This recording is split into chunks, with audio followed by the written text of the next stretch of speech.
hustlers, road players, tournament champions. Hear the stories, get their advice, learn about their lives. Our host, Joey Ryan, brings you an inside look at the professional pool player. You're listening to the Pool Player Podcast, brought to you by Pool Scene 365.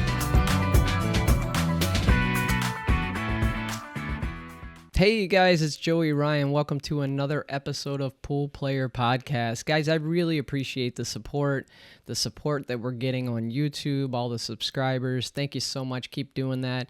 Share it, like it, all that stuff. Also, the support that we're getting on the Facebook page. If you're not following the Pool Player Podcast Facebook page, please go ahead and do so. We have a great episode for you today, and this is brought to you by 1pkt.com. This guy, I've been friends with him, 15 years. We used to compete against each other. Heck of a nice guy and an awesome pool player. I'm going to bring in my friend, Kevin West. Hey, Kevin, how's it going, man? Hey, Joey. Nice talking to you, buddy. Thanks for having me on. Yeah, one of the fun things about doing this podcast is over the years, I've met so many folks and, people that I've just really hit it off with over the years. And then we kind of lose touch because I move away and stuff. And you and I used to compete against each other, a decade or more ago? Over, 2007. Yeah, it's probably been closer to 20 years now that I think about it. Really? Wow. Yeah. Man, we're getting old, 2000, I know I am. Jeez. Well, hey, I'm really excited for people. You're from Delaware. You live in Delaware, and I know you head up and down the East Coast playing a lot of events there, but yeah. I really want people throughout the country to kind of get to know you. So why don't you start with telling us how you got started playing pool? Okay. Well, this is going to be a heck of a story. My father used to do electrical contracting. I'm not sure how familiar people will be with racing, especially local dirt track racing, stuff like that. Anyway, he used to do electrical contracting at a track about 15 minutes from my house. So when I was 6 months old, I went to my first race, sat in my mother's lap. Well, that grew up to be a big part of my life. Every weekend we were always somewhere and traveled around, got to see a lot of that, and therefore I always wanted to race. My father was up for it, my mother not so much.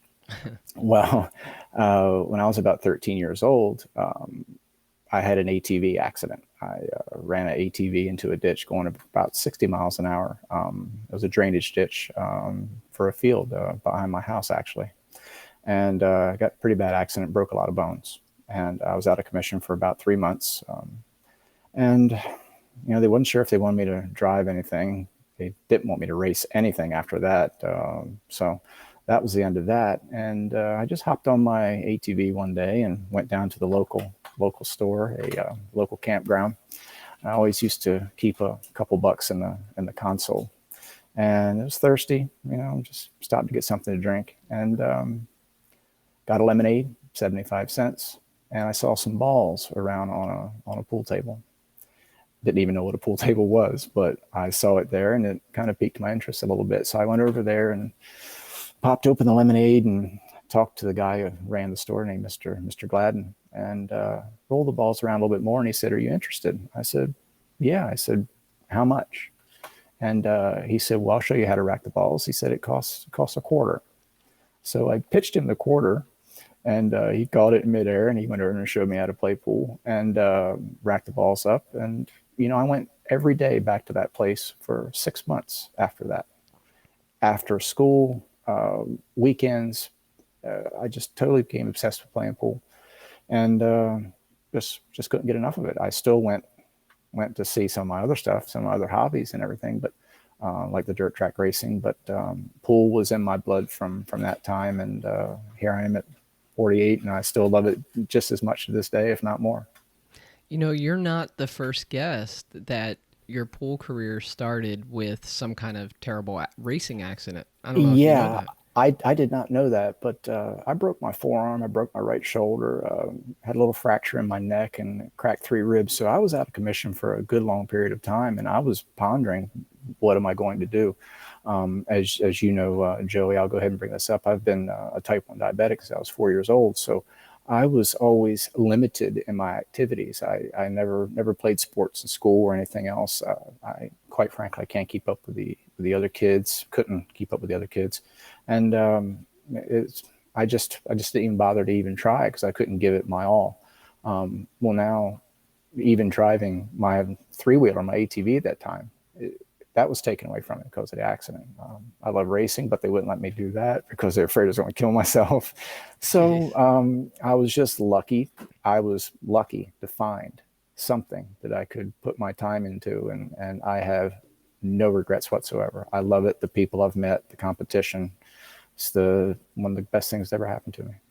Yeah. So Nick DeLeon, who was a few episodes ago, he's a friend of mine out here in Arizona. And, you guys kind of remind me of each other. He's a little younger. He's in his mid-30s, I'd say. But he was a BMX racer and had a terrible BMX accident. Very And then, dangerous. yeah, and then he went and started playing pool after that. He never raced BMX again after that terrible accident.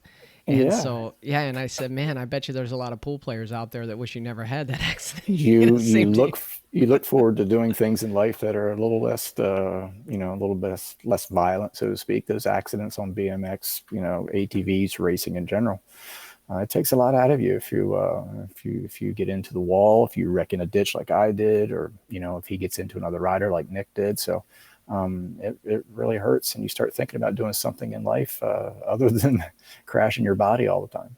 Yeah, so you started like just hitting some pool balls around and Hitting some pool balls with the old gentleman that ran the store every day, and he set the balls up. He said, "This is how you rack. This is how you break." Played one game. I had one quarter left. I had $1 in my console, and I couldn't wait to get back there the next day. And I played wow. every day after that for over the next 6 months. The following year, I asked for a pool table. I didn't start till I was 14, so after my accident, and next thing you know, they put a 9-foot table in my garage with a makeshift heater and something to get me through the winter, and that's where it all started. Wow, that's a really cool story. When was the point where, you kind of realized, hey, wait a minute, I got a knack for this. I could be pretty good. Probably, I'm going to say, probably about 17 or so, believe it or not. Only after about 3 years.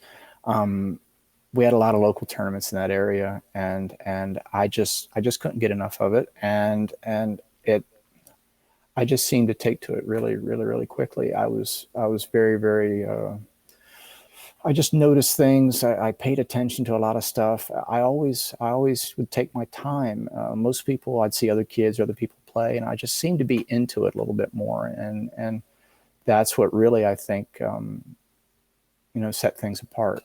And I felt like I won the first tournament I played in when I was 17. It wasn't against the top level players in the area. They had two different levels at that time, almost like a junior type of thing at a local pool room. And went in there, won that tournament, and I was like, this might be something. I might have a knack for this. Maybe compete with some bigger people, and that's when I started branching out and heading across the Bay Bridge to your area and other places. Yeah, so we first met, I guess, on the Planet Pool Tour. You and I Yes. were both Mm-hmm. competing on that Mm-hmm. tour, and I still remember the first day walking into Champions in Laurel Mm-hmm. for I guess a season opening Planet Pool thing, Yeah. and I had been playing bar tables in Westminster, Maryland, and I was thought I was pretty good, and you walk in there and there's Jose Perica and Yeah. Keith McCready and Mike Davis, and and at the time I'm looking around and I'm like, man, these guys are really good players. But at one point, at least in my progression, I kind of felt like, you know what, nobody really has to beat me. I was starting to feel Exactly. confident, and Mm-hmm. even if it wasn't true, I felt that way. Was Yeah. there a moment for you, maybe in one of those events or a key match that you won, where you said, you know what, nobody here has to beat me. I can win these Yeah. matches. There was some tournaments. You probably remember the Tuesday night local tournaments Oh at yeah. Champions in Laurel.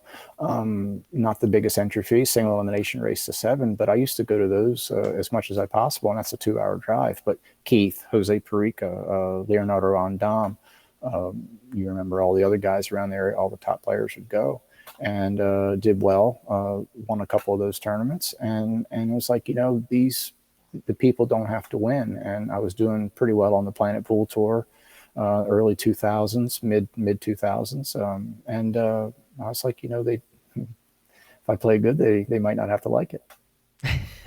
Exactly. Yeah. So what would you say at your time playing pool, what was your biggest achievement, something that you're most proud of playing pool? Wow. I'm going to go a little bit off the beaten path here. Most people will talk about a result, and I can mention that, but there was a benefit I did some years ago for some local people in my area to help raise a little bit of money for a good cause. That was one thing for me that stands out, other than a result. The fact that they asked out to a local guy, me, their hero, so to speak, to come in and play some challenge games, hang around with the people, and help raise some money for a good cause. That I really enjoyed that. That was giving a little something back to the local people. I really enjoyed that. And some of the results there, there's a couple that got away, and there's a couple that I've won. That's always going to be part and parcel, I guess. But let's say the biggest result, probably one of the tournaments in Cambridge. You remember those tournaments there in Cambridge, the bar table, big events, and it was a Maryland State Championship, Maryland shootout tournament, and beat Larry Nevel in the finals. So broke and ran out the Hill game in alternate break format, and also beat him earlier in the tournament in the Winterside finals. So to have two victories over him at that time in 2007, when he was really, really probably one of the top 5 players, especially on a bar table, especially with his break in the country, for just a local guy in that area. That was pretty big for me. Yeah, and he's not doing great these days, from what I hear. He's diabetic as well, so he's running some hardship, and some bad news for him. Yeah, and I'd love to talk to him. I'd love to get him on, and maybe even try to help him out in some way. Yeah. Because I remember, like you, when he would come around our area. Yeah, And for sure. Just being so like his stroke. I don't know that I've ever It seen. was difficult competing against him in that tournament, because I remember vividly I had to get out of my mind watching him break and watching his stroke, on certain shots, because you've seen and heard so many great things about him at that time. So for me to sit there and to focus on a match, I'm trying to win the tournament. It's a $3,000 tournament, total prize fund there for first. It's big in our area, and in the DMV area. So I don't want to watch. I don't want to be a fan, even though it's kind of cool watching him doing his thing, And I was like, but I got to compete, So I was able to get by him a couple times there, and it's tough to set that aside sometimes. It takes all my strength sometimes when you're not out there on a pro tour playing full time. You can't be a fanboy. Well, in terms of results, didn't you just have a second place to Jayson Shaw? I did. Yes, I did. It was back in February. Yeah, it's quite the story with that. It's the first time first time I ever went to Connecticut. He put a tournament on. It's first time having a tournament of that magnitude. Great prize fund. And, there's tons of great players in the Northeast, Jeremy Saucy, Rafael DeBreo.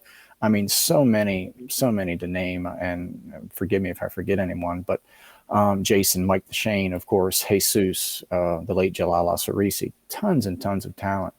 It's the first time I ever went to Connecticut, and my best friend John Moody Jr. Talked me into going.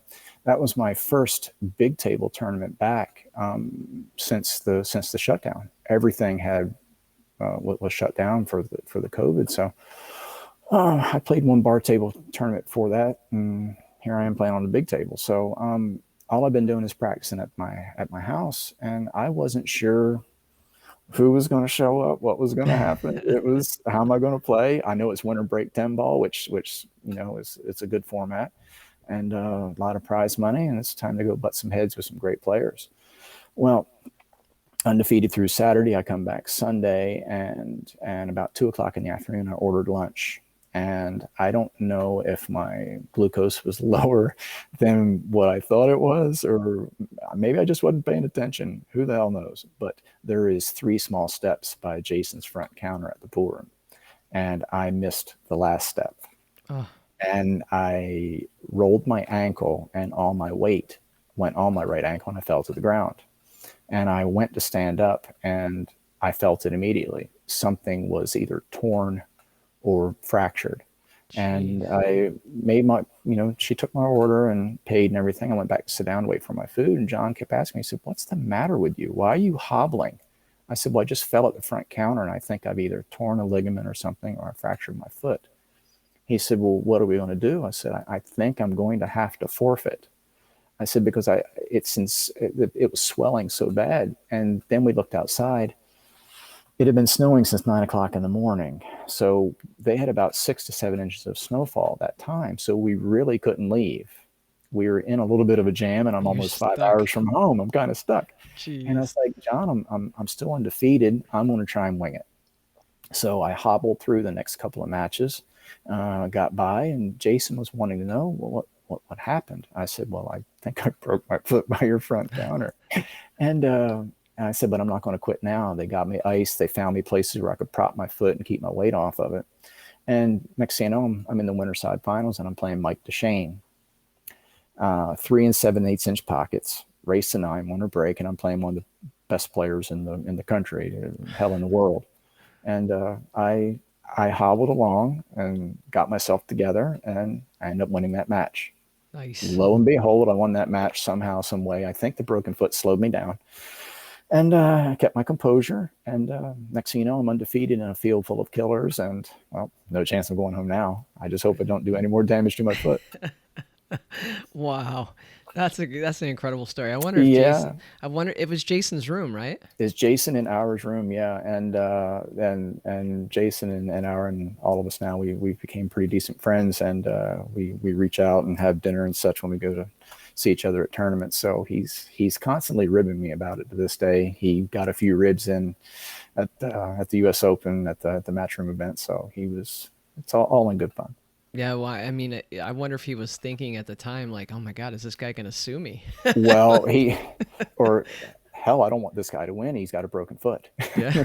I've got 2 good feet. I'm Yeah, one that'd of the be, top 5 players in the yeah. world, and I got this guy with a broken foot who's getting ready to beat me in my own pool room on an ultra tough table. So He did so get you in the finals, right? he got me in the finals. Yeah, Take he us through was. that match. How did it go? At that point, for the past 4 matches, I was subject to miss anything I shot at, because anytime I would put any rotation on my right foot, left or right, it would hurt like no other. Very, very painful. And I would wince. And there was times where I would just, it was almost like my foot, body, whatever, would just give out while I'm over a shot. There was a ball I would miss, if I had to stretch sometimes because the pain was so great. And like I said before, maybe I should have quit. I don't know. I'm kind of stubborn, but it was tough. That match got over with about 2 o'clock in the morning.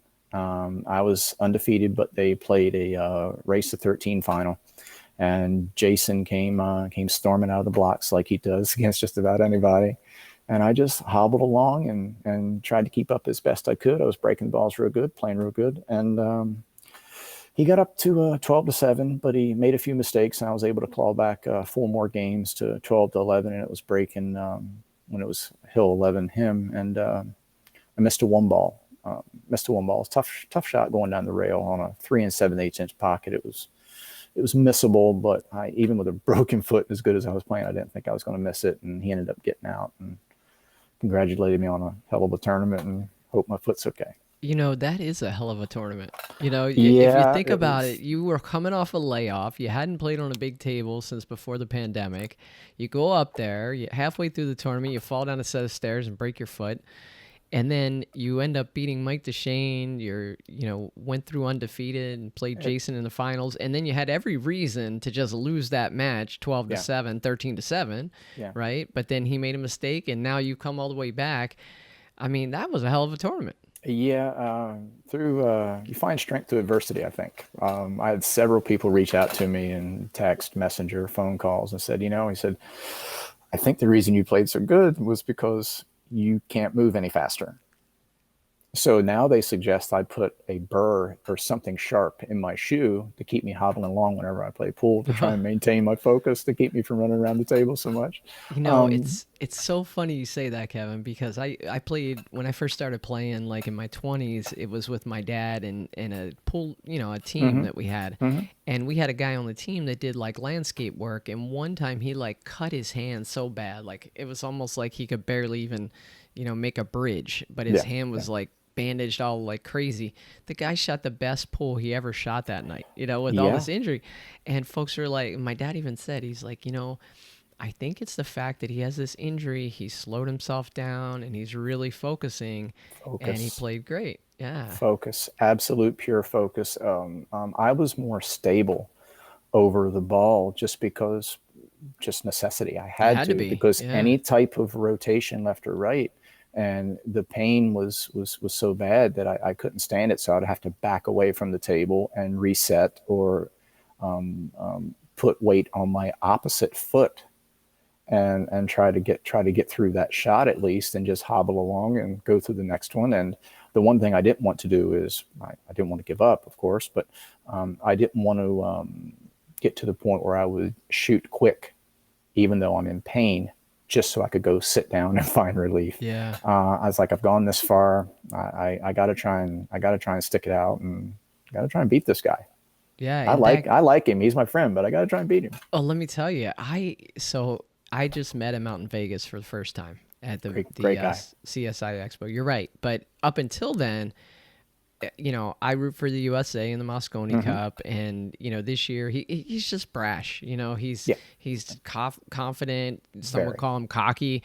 And so I'm like, I don't think I would like this guy. Well, he stopped by the booth that we had out at the CSI Expo, and we were just like, hey, do you have a minute to chat with us? He sat down and chatted with us when he should have been practicing for like 45 minutes. We had a great interview. We had a great time talking to him. And I left that experience saying, I really like that guy. He's a cool guy. He is a cool guy, and he's very open. He will talk and have a great conversation with you, and it's not about pool, about anything, life. Yeah. And he really is a cool cat to hang with. I've had a lot of fun with him. Went to his birthday dinner at the Atlantic City Matchroom event. He invited John and myself, and it's really a good time. And to the banter, it's all in good fun. He is very confident, but he is an open book. When you get to know him and you sit there and talk, he will have a great conversation with you, and he's got a lot of stories as well. Yeah, well, you mentioned adversity, Kevin, and that's something that you've dealt with pretty much your whole life. Just kind of knowing a little bit about you, but share with people kind of what you've been dealing with since you were a very little kid, and then maybe take that to what impact that's had on your pool career and, just the day-to-day of playing in a pool tournament and being diabetic. Yeah. The sleep is one of the biggest things. I don't sleep straight through. I sleep in increments for the most part. I'm usually up at least once, sometimes twice a night, to either use the restroom, and I always check my blood sugar to make sure I'm okay. And it's just an instinct. I have a built-in alarm clock, so to say. So I'm always checking myself, and trying to keep my glucose at a good operating range where I don't want it to drop too low in a match where it affects my vision, or my hands get shaky, or my knees get shaky, and it affects my play, because with the competition out there, you miss a ball or two or make a mistake, you lose. So I don't want it to be because of that. But one thing that happens with me is that my body's changing almost every hour with your glucose levels, and it affects everything. And trying to get through that, and asking people for a little break every once in a while, if I can go grab a bite to eat or something. I don't like to do it. I like to try to plan things out as well as possible. But luckily for me, I've like with the Planet Pool Tour and other stuff, I've gotten to know a lot of people, and if I need 10 or 15 minutes, everyone's always willing to do that. And just trying to keep yourself together. I try to plan out my when I'm going to eat, when I'm going to take my next insulin shot. I take 3 insulin shots a day at a minimum. I don't use an insulin pump because of my line of work and stuff, but it's tough to keep everything in line and focus on getting up there and playing a match where you might only be able to miss a ball or two and lose. So there's a lot going on behind the scenes there that a lot of people may not know about. Are there any other top players that you know of that have something similar? No, not that I know of. I don't know of any. Has it cost you any big matches? Yes, several. Take us through one or two. I can't really complain about the lack of sleep because some of these tournaments it's tiresome anyway. Everyone's going to be tired by Sunday night. Everyone's going to be tired by Sunday night at 8, 9, 10 o'clock. Right. I just might be a little bit more tired than most, but fatigue is a big symptom with diabetes. You just never feel as rested as the next guy. So there's been times where and especially in my 20s, I wasn't in tune with what my body needs and wanted at that time, and wasn't taking as good of care of myself because, quite frankly, didn't have the information. Back then, I was handed 3 pamphlets and a couple prescriptions, and hey, welcome to the world. You're a diabetic. Here's how you load an insulin shot. So I've always had to learn as I go and sort of wing it. Sometimes those glucose levels would drop down to 40 or 50. And there's always a range there, 100, 110, 120. That's perfect for a normal person. And I feel great when it's like that, even 150 or 160. But there's a fine line there where from 110 drops to 70. That's a big difference. And that can happen in a matter of 15 to 20 minutes sometimes. And there's times where it happens in the middle of the match and you're not quite seeing clearly. It just happened to me at a Maryland State Championship a couple of years ago. I had to take a break. I missed a ball and it's like I didn't even see the contact point, but I ran other balls before that. It was like I was going in and out a little bit. So I took a little bit of an extended break. I grabbed a snack out of my pool case and I probably milked it for a little bit. I stayed in the restroom a little while, trying to let the glucose and the carbohydrates work a little bit so I can try and get through the match. But I got through that. I was able to eat dinner and take my insulin shot with dinner and prepare for the final and able to get through it and get through that tournament, win the tournament. Oh, you won the Maryland State Championship. Yeah. In 2000, I think it was 2019. Pandemic sort of got some of my times and dates kind of screwed up. I think it was 2019, and I was able to get through the winter side final there. And once I felt confident, if I could get through that, I can take my insulin shot, eat dinner, get myself balanced back out again. That maybe I can be tough to beat in this final. Yeah, and I'm not diabetic, but I've kind of speculated for a long time that the pacing in which I eat, the timing in which I eat when I play pool has an effect on how I play. I mean, even for somebody of, without diabetes, if you have a huge meal and then try to play pool, well, it's like your brain, your body's working on digestion. It's funny, Joey. I've had a lot of people, just about everyone I've ever talked to, said that they don't want to eat before they play. They feel too full. Whereas it's funny how this works. I'm just the opposite. Wow. When I eat, I don't feel heavy. I don't feel full. I feel energized. I feel like going out and playing and competing. It revitalizes me because when your glucose drops, you lose energy levels. If it goes too low, of course, you can go in and out and eventually fall into a coma. But I feel energized. I take an insulin shot and I can grab a bite to eat and I feel like a new man. And I feel much better. A lot of times matches for me at 3:30, 4:30 in the afternoon are always kind of tough for me because at that time during the day, I'm usually relaxing at home or whatever. I'm through with work and I'm prepping to eat dinner and take an insulin shot. So things can go a little haywire there sometimes.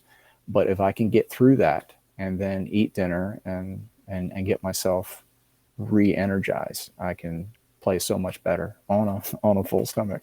Yeah, and I think we were talking about a few years ago at Derby at the American Rotation Finals. Yes, yes. Didn't it hit you then? What happened There there? was I'm going to shout out to Joe Tucker here, if you don't mind. Great man, Yeah. and his American Rotation Series was by far the best thing that I've played in, and kudos to him for coming up with that, and thank you as well.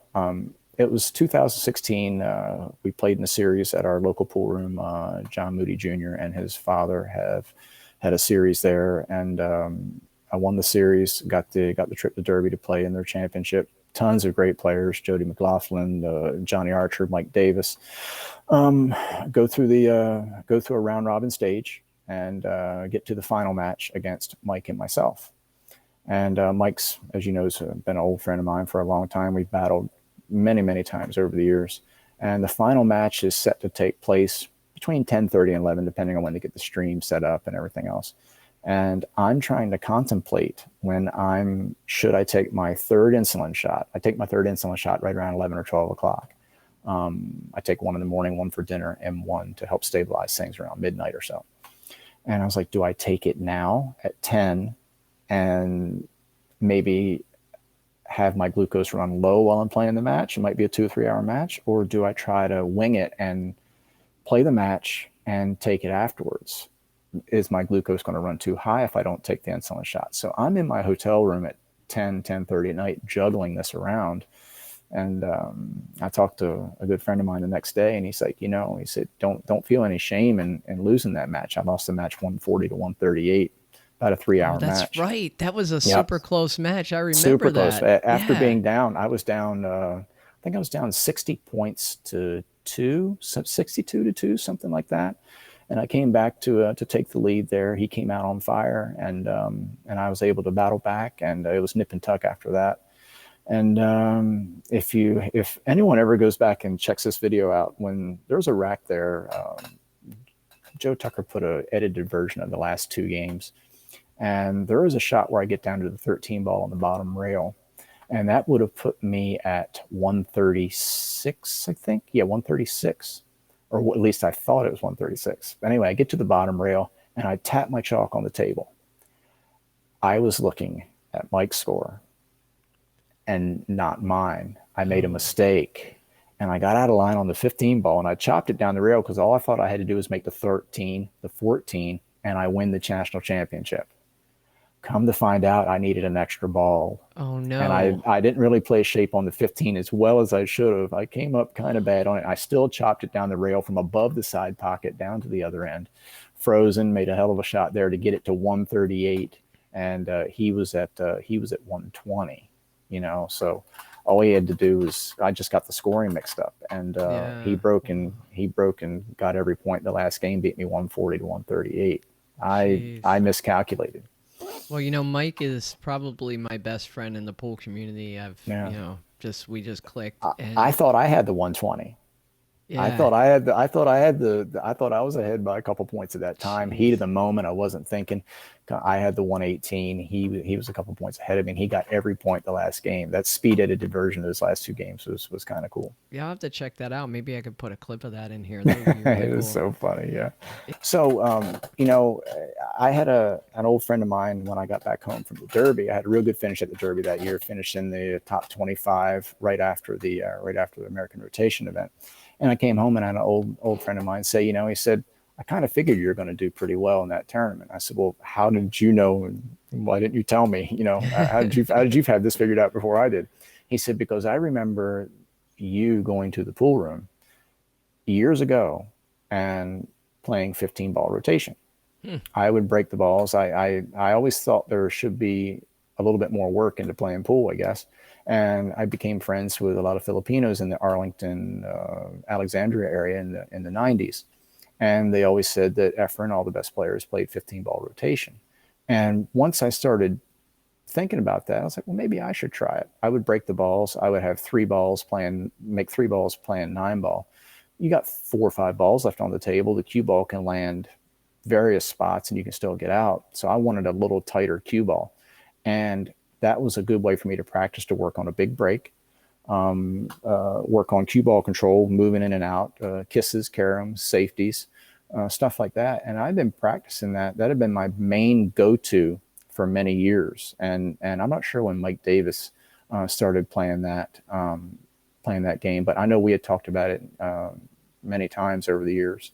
And to me, it was no mistake that we got there. I know there's some great players in the field. No offense to anybody, but he beat Johnny Archer in the semifinals, and I beat a real good player and a friend of mine, Jody McLaughlin, to get there. And we were ready to butt heads. And Mike actually brought that up on his episode when I asked for advice for players. He said the 15-ball rotation, and he also talked about playing competitively. So whether that's tournaments or whether that's matching up, gotta have the competition. Some people don't like to gamble. That's fine, but then play tournaments and tournaments. You got to have the competition. And you mentioned driving 2 hours to go play in those events on Tuesday nights at Champions. Yeah. I don't know if you remember, but back in that time, there were tournaments every night of the week. Every night. $20 entry, yep. And the same tough players every single night. You'd have McCready, Brandon Shaw. Yes, forgot about Ryan, Brandon. There's so many names. Old friend of mine, Brian O'Donnell. You probably remember him. Oh yeah. All of those guys would always show up. Yeah, right? Cuddy, yeah. And I would pick the toughest one, and the toughest one at that time was the Tuesday night. I figured if I'm going to take a night during the week where I'm going to drive home at 2, 3, 4 o'clock in the morning and go to work the next day on a few hours sleep, this is going to be the one. I would go back home and then prep for the weekend and hopefully find a tournament somewhere else. So all these good players that we kind of grew up around, I used to look and I was like, none of them have a job. Maybe I'm the best pool player that has a job around. And then I met you, and I met Matt Clatterbuck, who's a UPS driver. Yes. You have, I think, probably the most interesting job. I mean, I've never heard of any other pool player that does what you do. So tell everybody what you do. I raise chickens for a living. Chicken farmer. I'm a chicken farmer. Yeah, it's a family business. They've been doing it for about 60 some years. My parents are 83 and 81, so they've been doing it for about a little over 60 years. My father had an electrical contracting business. He retired from that 13 years ago, but they built a chicken farm. We have 6 42-foot wide, 500-foot buildings that house about 28,000, 30,000 chickens or so, depending on how many the company places. And we raise them, anywhere from 5 to 7 weeks at a time, depending on the size they want. And that is the full-time job. That's what enables me to go to tournaments. So what's the life of a chicken farmer like? Oh boy. What does it involve? Most people think I get up at the crack of dawn, which is not true. Not true at all. It's 1 o'clock in the morning here, and I'm wide awake talking to you. So those chickens are not going to go anywhere. They'll get there when I get there. You have to walk through every day. Daily maintenance is part and parcel. Everything's automatic, but things do break down. You always have to repair something. You have to check on the birds, make sure they have the food and the water, and I don't know if you want any more details or not, but you have to trudge through there, and you have to trudge through there, and when you deal with animals, you got to work every day. Yeah, and you do that. You go through. Yeah, you do that personally. About this time next week, we have this flock of chickens will be leaving the farm. The company's going to come grab them, and I already know now that I'll be working Thanksgiving morning, Christmas morning, and New Year's Day, because we'll probably get birds 2 or 3 weeks later for another flock, and that means it's going to be working right through the holiday as usual. Yeah. So I want to ask you about sponsorship. Okay. A lot of the folks that I talk to, they have a sponsor here or there, or maybe have struggled to get sponsors. And I've been flashing up that you're a Cuetec ambassador. Tell us about that, what it means to you, and tell us the equipment that you're choosing to play with. It means a lot. I guess a good friend of mine, Erwin Dionisio, the wonderful photographer. Great photographer. Yes, as good as it gets. He was at Jayson's tournament, and he had his light set up back there in the corner, and he noticed I had all Cuetec equipment at that time except for the butt. I had the brake cue, I had the works, the glove, everything. And he said, "Hey, can you come over and let me take a couple shots of you?" I said, "Sure. I don't know. I'll be glad to do it for you." So he went over and took a couple shots, and he sent them to Kyle at Cuetec, and he said, I think we may have a guy that we could use as an ambassador, player rep, whatever you want to call it, in the Northeast here. And come to find out, I did well in that tournament, and I fractured my foot, and I think Kyle was watching the stream. I can't really remember, but they were like, "What's not like about this?" We set up an interview about a week later, and we talked a lot about some R&D and stuff like that, and I really enjoy stuff like that. So sign on the dotted line. He's really a good guy, and I just met Brett, who also works there with him. Another great man. Had a real long conversation with him about a week and a half ago, and really a cool bunch of guys. And they set me up with a new Avid series. I've always had the breech, I've always had the propel, had the gloves, got the shirt, got everything here. So I can't see the shirt. They set me up with all kinds of stuff okay. here. There's the compete, Cuetec compete. There you go. All right. But they set me up with all this stuff, and it's really cool to be a guy who works full time, diabetic. Happens to play pretty good every once in a while, and get noticed by such a big company for them to reach out and have me represent them. That's awesome. And I've talked to those guys, and they're just, I actually told them when I talked to them, I'm like, I guess my whole pool career, I looked at Cuetec as something I would never use, but man, in the last several years, they have turned it around. They've really made great strides in the past 4 to 5 years or so, and their carbon fiber shaft for sure is as good as it gets. The Avid series, people, you guys need to try that. I think you're going to be pleasantly surprised with the type of cue you're going to get for the money you're going to spend, and it's really good equipment. The brake cue, the jump cue, I think they speak for themselves. The gloves, the shirts, everything. They've really made great strides in the past few years. So I have an Avid, and it's funny because I have a custom cue, Jack Madden, beautiful cue that I won in a raffle, and I put a Synergy on it. And I was playing in the Arizona Open, the Tucson, the CSI event down here, and I was struggling a little. And so I pulled the Avid out of the bag, and I started playing better, and I just chose to play with that, even with the Avid shaft. And, it's... So you were playing with the glass bonded shaft? Yeah. Yeah, you like it? Yeah, I did. And Jeremy Jones walked by me. He's like, I'm in there hitting balls, and he walks by and he says, "That's a great hitting cue, isn't it?" For sure. For sure. And I'm like, yeah, you bet it is. I think he's getting ready to switch over. I think he's going to start playing with that. I think maybe even you told me, I can't remember, but they really are. They pack a big bang for the buck. Yeah. And they really are nice, solid playing cues for sure. Yeah. So, I mean, I think your story, Kevin, is really going to be kind of inspirational for a lot of people. When I had an episode and I had a young junior player on, his name was Cash Lance. He lives in Colorado, and, Cash was talking about the struggles he's had with the autoimmune issue called Pandas. Well, just coincidentally, my son about a year ago was diagnosed with Pandas. And so we kind of share that bond, and people messaged me and said, my son has Pandas, or, and I think that's going to happen because, there's a ton of people out there who are diabetic. Yes. And I'm sure a lot of them play pool. There's a lot of pool players out there that probably struggle with this.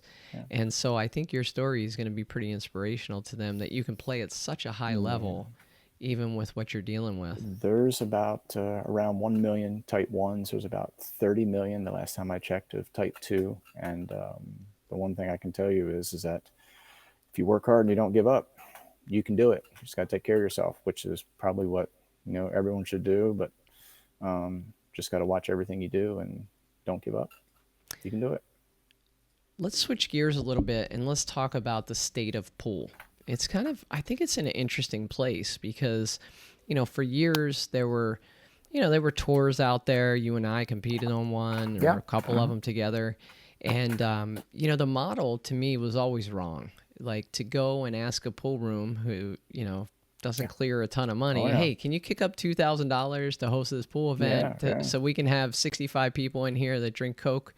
So we can all run out the door at 12:30 at night to go to our hotel room and not spend $10 in your place because we have to play pool all day and can't enjoy a good meal or a couple drinks and watch the game. Run over to McDonald's instead of eating here at the grab something real quick because you gotta go back to sleep because you gotta play 8 or 9 in the morning or whatever. Yeah, but now we're starting to see like almost an injection of maybe capital into the game. We're seeing like Predator and CSI investing in that U.S. Pro Billiards Series. Obviously, Matchroom, they added an event this year, Champions League Pool. They're adding an event next year in the UK. Yeah, exactly. So there's a ton of people doing stuff, and I don't know if it's the end of the pandemic and people are just like, let's do it, and doing all kinds of stuff. But I'm curious, do you have any ideas for maybe how we can grow the sport even further?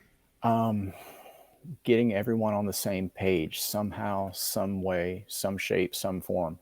I think it's going to take. Matchroom is doing the right thing. I think they're going to hopefully go after a model of snooker where there is rankings. I think that pool is the only sport where you have to pay an entry fee to go to work to try to win money. I think the entry fees are somehow, you're gonna have to get rid of them. The only way that's going to come through is sponsorship dollars, viewership, viewers. They're going to have to find a way to get outside interest. Say, hey, look, we have X amount of people who are interested in pool, and we got to get some outside sponsorship outside of pool sponsors interested because we can bring so many social media hits or whatever. Got to get together. And I don't know if it's possible to get one governing body. I don't know if Matchroom will want to do that. But I watch a lot of snooker on YouTube, and a big fan of ranking systems, tour cards. That when you have an established system like that, people want to be a part of that. I watched a World Axe Throwing Championship. It's got a $5,000 first prize, but they have organization top to bottom. Everyone works together. A lot of pool players, sad to say, are independent contractors. We have to get everybody on the same page. If these larger governing bodies, or just Matchroom Sport themselves, can work together, form a set of rankings, and have a certain togetherness, maybe outside larger interest can inject even more money into the game. Do away with the entry fees. Have players show up to play. Showcase your superstars. Have your press conferences. Stuff like that. I think maybe you might be able to head in the right direction, hopefully sooner than later. Yeah, and building off of last episode, which was Jeremy Jones, he talked about a players association and how that's something that's been lacking in professional pool for a long time. And there's a trust issue, or who's going to be the right person to lead that, or kind of getting people together. Yeah. And I think, combine that with what you're talking about. Exactly. And now we got something. I think for the sake of, pool's always had a bad rap of someone wants to be the head of some fledgling organization, and then they take some money out of it. One person doesn't trust the other. Okay, you can get a players association, find out who can be your president, vice president, however you want to do it. But I think you have to have a larger governing body to help set up, like snooker, ranking events, ranking tournaments, stuff like that. And then you could take that and show that to outside sponsors. Hey, look, so-and-so is number one, so-and-so is number two. Let's showcase them. And you have a togetherness. You have rankings. You have an association. I'm not sure a players association would work without a larger governing body trying to put forth some structure into rankings. And I guess I'm just saying, and to make short words here, follow the snooker model. Yeah. Look what they do. Look at what they do. Their world championships pays over $500,000. There's multi-millionaires playing snooker, and I think that's what we have to go for, governing bodies and rankings. Yeah, and I like the structure part too, because, for sure. Whatever state you're in, you're going to have different rules, whatever tournament, it's like sub tournaments. It's like, oh, we're putting the 9 on the spot. We're putting the 1 on the spot. There's no togetherness. There's no one's on the same page.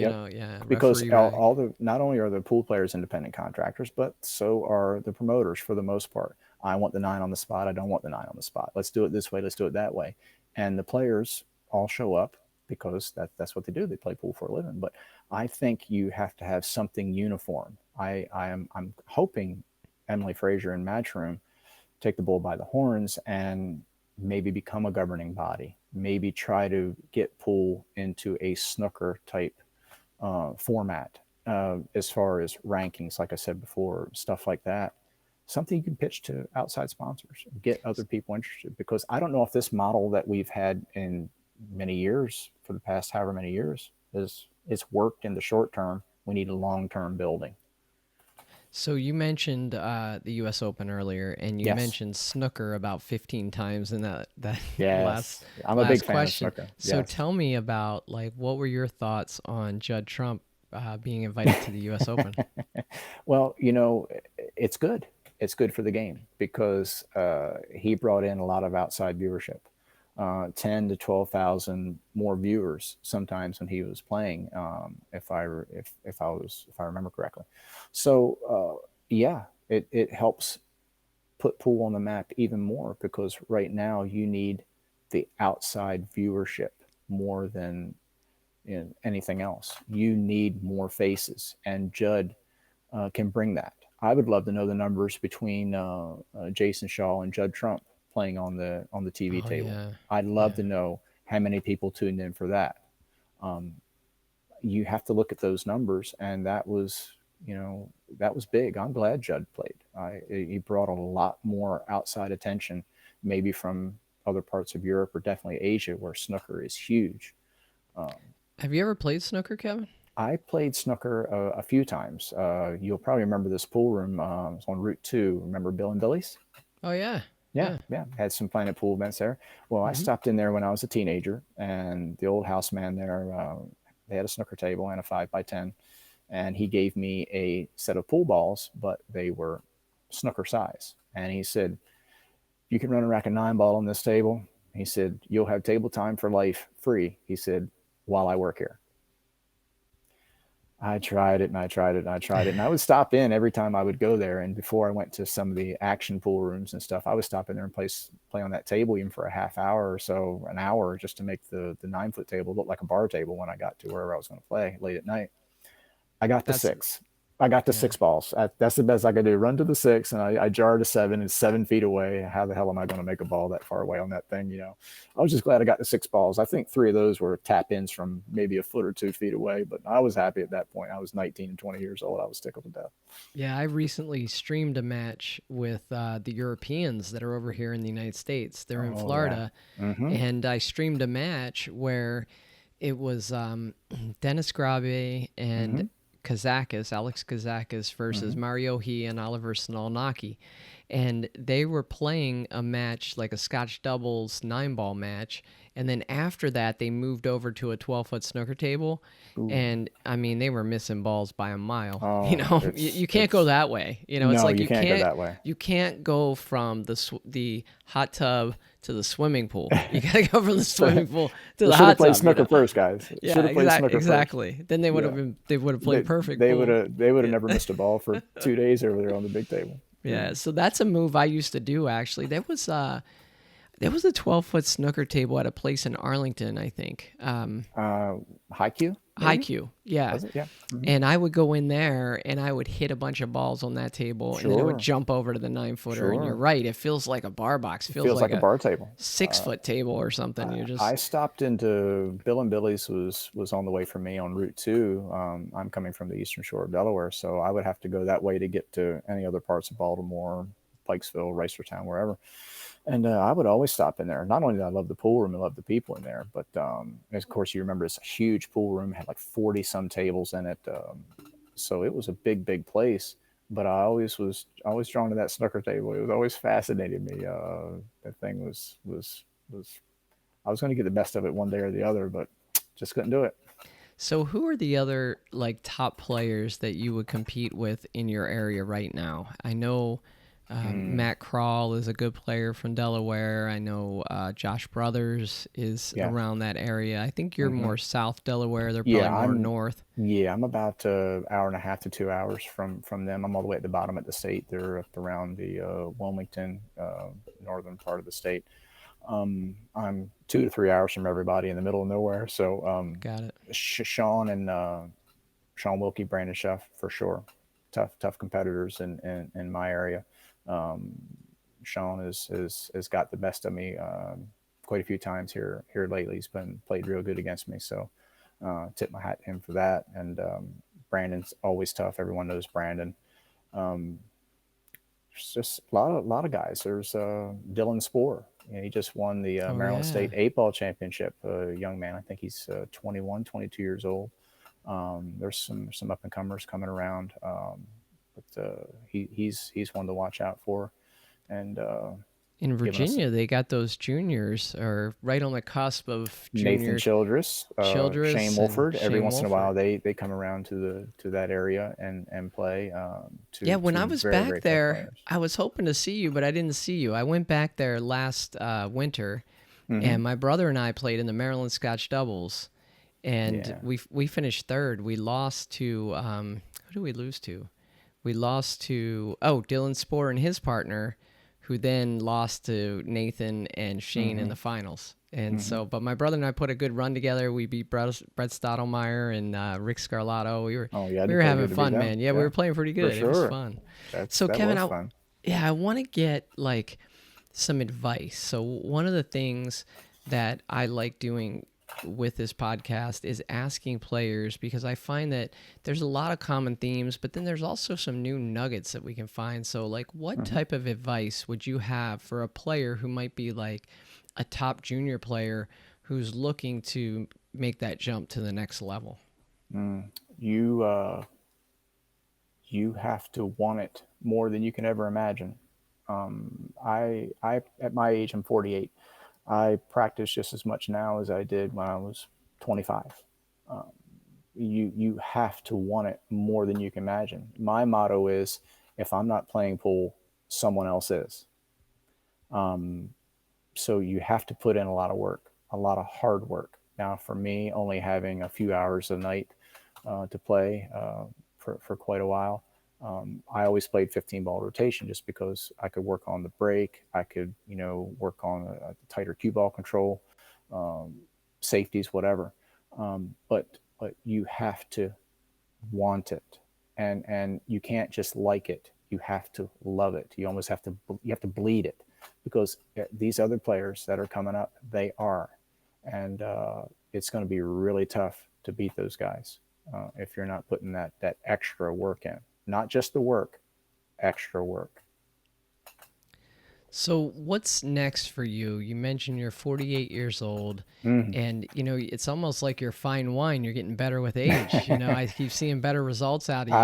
I've been How, fortunate enough to improve into my 40s a little bit. I changed yeah, some things up a little bit, and really helped out a lot. what's the ceiling? I mean, how high could you go? Or you have I aspirations of snapping off one of these big I tournaments? I'm hey, look, I know it's Jayson Shaw, but I'm so upset I let that one go.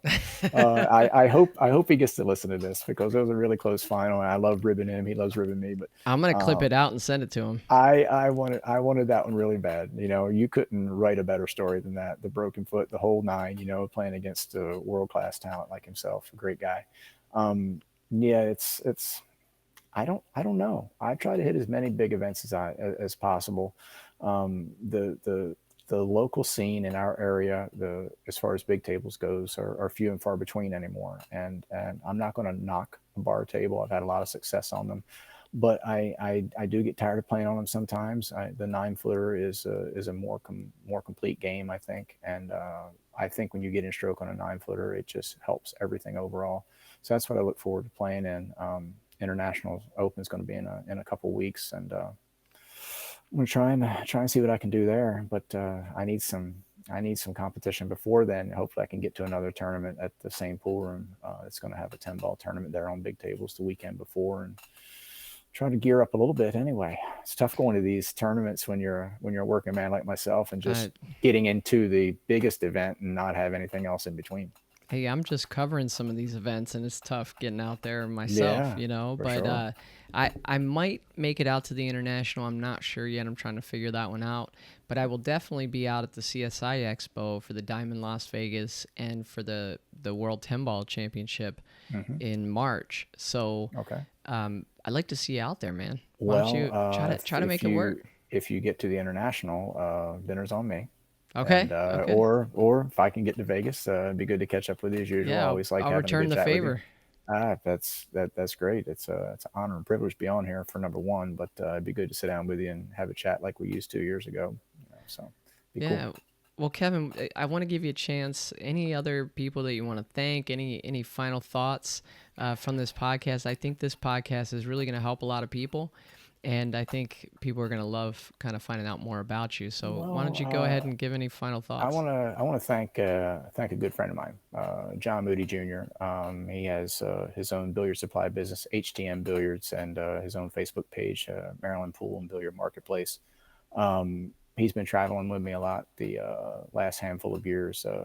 Great man, great father, great to hang out with, and he's going to, I think, try to help with some things there. I'm going to be wearing some of his stuff at some tournaments there, give him a little face with the name, so to speak, and try to represent him. And I want to thank Kyle and Erwin for the setting me up with the deal with Cuetec there. It's really cool to represent a company of that size, that magnitude, a worldwide company. And they picked little old me to be a brand ambassador, player rep, whatever you want to call it. And there's two other guys out there that had some positive influence in my life. Tony at Blackboard Custom Cues, like a father to me, great man. Worked on a lot of stuff with him over the years, and he's got a sidekick there now that has his own line of cues, Anthony Milanese, another great friend of mine as well. So I've got some good people in the pool world and some good people to hang out with and support me a little bit and really like to see me do well. So hopefully I can match their ambition. Awesome. Well, Kevin, I really appreciate your time. It's Oh, been thank great. you. It's been great having you on. It's And my like I pleasure. said, I really want people all throughout the country to know about you. And if you see Kevin out and about at an event, go say hi to him, man. He's super For sure. approachable, For and sure. I'm I'll sure he'd talk love to to you meet as you. much as you want, for sure. To all the juniors, people with disease, illness, autoimmune disease, I got one thing to say to you. Don't give up. Don't quit. Work hard. You can do it. And don't let things stop you like that. I didn't let my disease, type 1 diabetes, stop me. It's tough to do, but stay strong. You can do it. Don't quit. Don't give up. You'll be just fine.